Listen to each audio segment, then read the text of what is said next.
الحمدلله وایم درته زه دا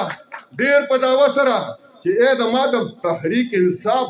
سوچ او فکر ترجمان زلمیه ته زما بچې د نشتل پارټۍ ورکړې مور او خورې ته زما ځان زیګرې که د جمعیت علما اسلامي ته زما یې که د جماعت اسلامي ته زما یې چې ستا د هرې پارټۍ سره تعلق دی ذوالفقار باچا ستا د سوچ او فکر انقلابي ترجمان دی انشاءالله انشاءالله وخت به ثابتوي او هغه طاغوتي قوتونو نه وایو چې په کوم ځای کې دا آواز کېږي چې د ده سره اسټیبلشمنټ دی ولې چې اسټیبلشمنټ ته زه چېرته د انډیا نه راغلم زه د بل ځای نه راغلم فیصله به زما خلک کوي فیصله به زما میندې کوي فیصله به زما خویندې کوي یا به د خپل سکولونه آبادوي یا به د خپل اسپتالونه آبادوي یا به د بل تیارې ورکوي یا به بېروزګاري ختموي یا به نر سړي سره ملګرتیا کوي یا به د زبري په نشان باندې ځي ما به مخکې الیکشن کې تاسو له وې چې موږ سره 2 صابونونه دي شیر مارکا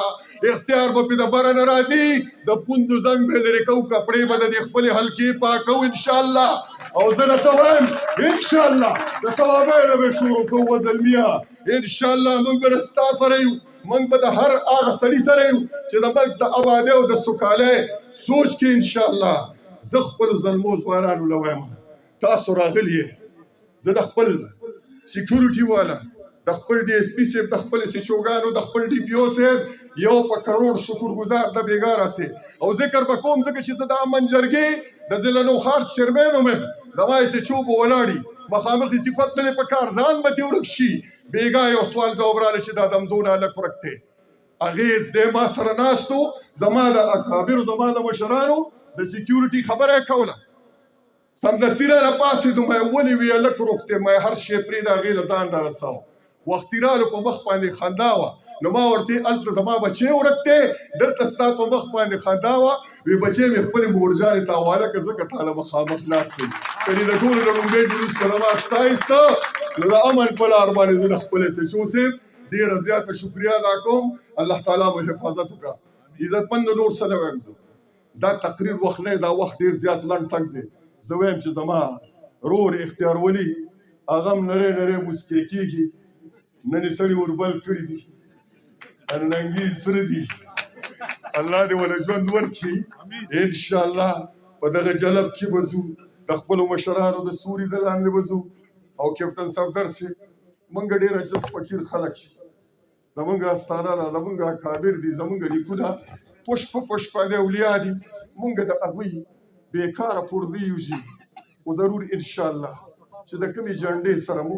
ملګرتیا وه د کومې جنډې سره مو دوستانه وه نو که هغه په دې ځای باندې وه نو هغه مو هلته خېژولې ده او انشاءالله د مسلم لیګ جنډه وه په ضلع نوخار کې ژوند او خیر د الله په فضل او کرم زما د سپینګیرو مشرانو زما د زلمو ځوانانو زما د شاه زلمو بچو زما د ګلالو بچو په برکت او ای دا کوړي خلکو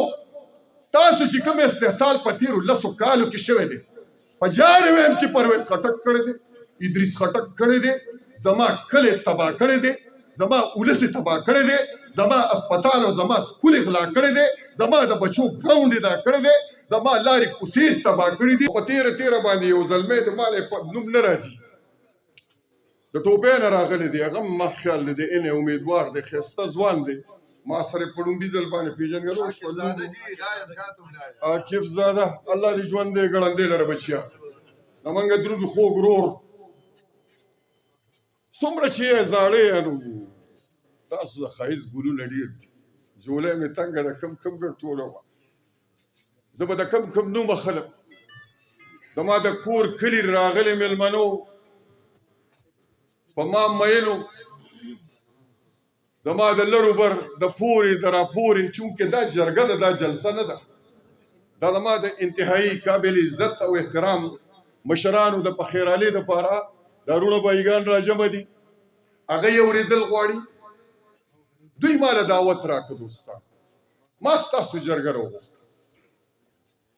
موږ دوی ته وویلې موږ خپل صوبایي رهنما جناب امیر مقام صاحب کیپټن صفدر صاحب دوی ناست وو نو هلته کې چې موږ لاړو نو دې روڼو بایګانو ماله ټوپۍ په سرول او ګلوبند یې راله غاړې لا شو په پېښور کې د امیر مقام صاحب کور کې کیپټن صفدر صاحب ډېر د عظمت والا سړی دی زه د دغې یو تاریخي خطاب په ده باندې میل کړم چې هغه د ختم نبوت چې په هغې ته ډېر زیات تکلیفونه تېر کړه او ډېر په یقین او په دعوې سره وایم د کیمرې په شیشه یې وایم د الله په وړاندې شهادت کومه چې دغه یو تقریر د ده د مغفرت لپاره کافي دی انشاءالله نن زما د خوشحالۍ انتها ده چې ما ته هغه سپایي هغه نر مجاهد زما در و درشل ته زما عجزخانې ته زما فقیرخانې ته زما پیرخانې ته راغلی دي په جرګه باندې راغلی دي امیر مقام صاحب له به ما مخکې هم وی څو ځله مې وله وینا کړې وه چې امیر مقام صاحب سترګو سره سترګې مې چې ستا ولګېدې ته چې شموسکې ګوله زما ولګېدې ما چې درته وویې رانږدې شه پرې خفه شولې سور شوې د غوسې نه نور زما ولګېدې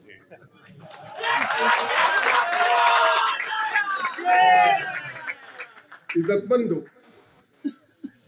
زما د وروڼه بایګان زما د مشران زما مرکزي قیادت زما د ملک د سوکالۍ او د آبادۍ آغاز زما د موټروی پیداوار زما د ایټم بم د سوچ او فکر پیداوار زما د انډسټریل زون د آبادۍ پیداوار زما د ملک د بقا او د سلامتۍ پیداوار زما د زلمی سوچ او د فکر ترجمان زما د میندو خویندو د سر لوبټا زما د باباګانو دستار زما د جومات د ممبر او د محراب هغه سوچ او هغه فکر چې الله رب کریم قائد محترم له ورکړی دی الله رب کریم بیا د پاکستان د آبادۍ لپاره الله هغه راوغوښته د هغه په ذریعه باندې الله رب کریم د وخت ابابیل راپاڅول چې د وخت د ابرهه دپاره په خپلو مخوکو کې نري نري ګیټې ونیسه راوالی هغه ګیټې چې الله رب کریم تعالی درکړی دی ان الله یامرکم ان تودوا الامانات الى اهلها امانت یې دله درکړی دی قیادت یې دله درکړی دی پوهه یې درته درکړې ده کاڼی درته په مخوکه کې درکړی دی هغه کاڼی هغه ووټ دی هغه د سوچ او فکر ترجماني ده هغه ووټ چې تی چاله ورکې د الله امانت دی په هغې باندې یا ملکونه آبادېږي یا پې ورانېږي یا قومونه په تنزل کې ځي یا قومونه عروج ته ځي یا به یې نر ته ورکې د نرتوب کلچر له درکوي یا به بې خوندو له ورکې د حیا نه به دې پاکوي یا به یې داسې چاله ورکې چې هغه د بیبي لوپټه په سر مضبوطوي هغه د بابا دستار په سر مضبوطوي هغه د سکولونه آبادوي هغه کالجونه آبادوي هغه روډونه آبادوي هغه موټرویز آبادوي هغه جهازونه آبادوي هغه د سوچ او د فکر ترجماني کوي هغه سړی الله رب کریم زما او ستا ملک ته بیا راوسته نن زما او ستا امتحان دی ځکه چې نه خو مونږه 1 کروڑ کورونه ولیده نه خو مونږه بېروزګاري ختمه ولیده مونږه هېڅ شی په سترګو باندې نه دی لیدلی عالمي جګړه وه ټپ شوه ای زما زلمیه زما د کور کلي زما د علاقې زلمیه و زما بچی و زما میندو خویندو چې په کورونو کې ناست یې تاسو سره بیا یو ځل ذوالفقار بادشاه د کیمرې په شیشه باندې مخاطب دی زما د هر کلي د هرې ګلې د هرې کوڅې د هر سوچ فکر ترجمان په KPK کې زه در وایم چې خدای قرآن ته وګورئ په داسې کښتۍ کې مه کښېنئ چې په هغې کې سورې وي په داسې کښتۍ کې مه کښېنئ چې د هغې مالګې په داسې کښتۍ کې مه کښېنئ چې د هغې چپې د بل په اختیار کې په داسې کښتۍ کې مه کښېنئ چې د هغې سینګاوړ نه کني هلاکت په موزې وي ګورئ پام کوئ هغه سوچ او فکر دله درکړی دی ذوالفقار باچا به وي د مسلم لیګ د فلور نه فخر کوم په دې شیز باندې خو الله ضرور دله وایم امیر مقام صاحب چې په دغه ځای باندې تاسو مخکې ولاړ وئ چې الله دې په حکومت کې راولي الله دې د اقتدار قلم په برخه باندې کړي نو زما د اکوړي لاس ته مې زور دغه ورکړ شي لکه کني راغونډ شه بس د اخرنۍ سکول دی دا وایم وروریانو ځکه چې زما د پورې علاقې میندې خویندې خپلې بچی په سړک باندې راپورې کوي نو د مرګ یری ورسره زما په پورې علاقه باندې لروبر چېرته سکول نشته ډسپنسري نشته هېڅ شی نشته ګرانو عزتمند امیر مقام صاحب تاسو کارونه هم کوئ کیپټن صفدر صاحب دا د علاقې د سوکالۍ دویم نوم دی دا زما د ختم نبوت زړه راته وایي چې بیا دې تندی خپل الله دې ډېر زیات قدرمن لره شي خو موږ خواست کوو چې امیر مقام صاحب تاسو له ستاسو جرګه د زړه په سترګو باندې خو زما د کلي د نظر د سوچ او د فکر ترجماني که هغه د سکول ده که هغه د اسپتال ده که هغه د لوبو د ګراونډ ده که هغه لرو بر ده دا د له خواست کوو چې الله رب کریم په اقتدار کې راوستي نو که موږ له دوی په قلم کې سیاهي واچوله نو زه دا ضرور ولوایم چې انشاءالله ستاسو وکیل چې د اسمبلۍ په فلور د حکومت سره جنګ کوي نو کیس په چرم نه بیلی الله مو ښاد او آباد کړي ډېره مننه زه به په آخر کې په خپله وینا 1 کروڑ د ستاسو شکر گزار یم اختیار ولي صاحب ورور به مې راځي خبرې به کوي وخت لنډ تنګ دی موږ له د خپلو وروڼو بایګانو هغه جرګه د مشرانو په لار باندې قبوله او منظوره ده زما دا ټوپۍ مو